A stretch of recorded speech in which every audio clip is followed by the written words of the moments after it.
Hello everybody, thank you for joining me. I do truly appreciate it. Name's Tim. I've been in Fort Payne in and out for probably 3 years now. We got a place up here on the mountain behind these buildings that we'll hang out for long weekends or vacations or stuff like that. And I'm downtown right now. Every time I come to this town, I look at this, what used to be the bookshelf, a bookstore, a used bookstore in a quaint downtown. And I look at this bookstore and I kind of feel sad that this thing doesn't exist anymore. In so many places you go, these things don't exist anymore. And I think why? Well, because we can get pretty much everything we want online, on the internet. Meanwhile, if I open a store right here, I've got to pay rent. I've got to find ways to get traffic to come in and buy my stuff. And I think most people find there's other ways to get people to come in and buy stuff than to have a used bookstore in a small town like Fort Payne, Alabama. So I think maybe I want to have a bookstore like this. I wish I could, I kind of do. But I think in the business side, I want to invest money and I don't want to lose money in the process. So how would you make money? I know used bookstores might sell soft cover books for $2 or $3 a piece. How many books do you have to sell a day to pay the rent and to pay your salary and to buy groceries and all that kind of stuff? And they might sell hardcover books for what, $8, $10 a piece, maybe. How many of them are you going to have to sell? It's hard. It's hard to make money like that. And then you sell new books. So you get a new book that retails for $25. Maybe you pay, I don't know, $15 for it. How many of them books are you going to be able to sell? As soon as somebody buys that book and reads it, it's now worth $5 or $8.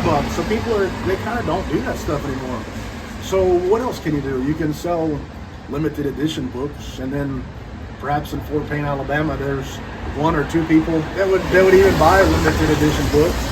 So then you're going to buy limited edition books and sell them on the internet. And there's companies out there that do. Camelot Books in Land O'Lakes, Florida does that. And it's a great company. I love their folks.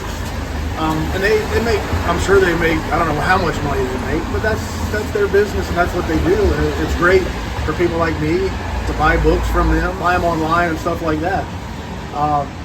But then, if you're going to have a store like this, you could do things like that to supplement your income. Get deals with publishers and things to buy books at whatever it might be, a 30% discount, and then sell them at retail prices online.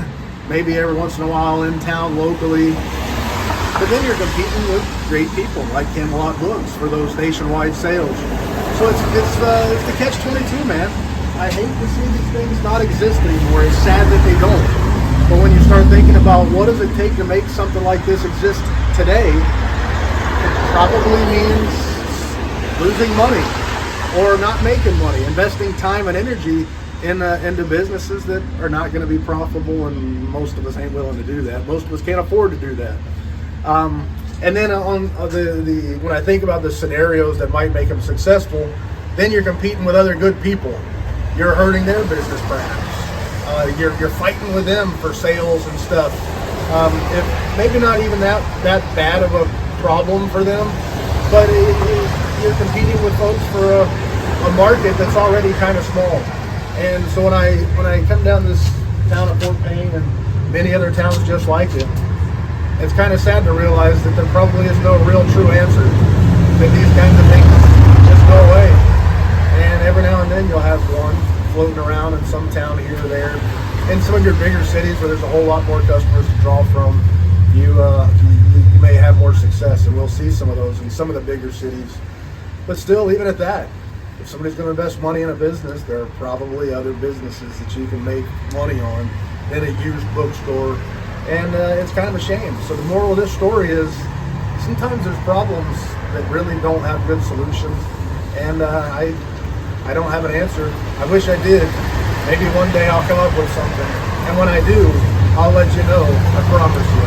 I may be begging you to come buy something if I do. Anyway, that's all I got. Thank you for your time. I truly appreciate it. C'est la vie.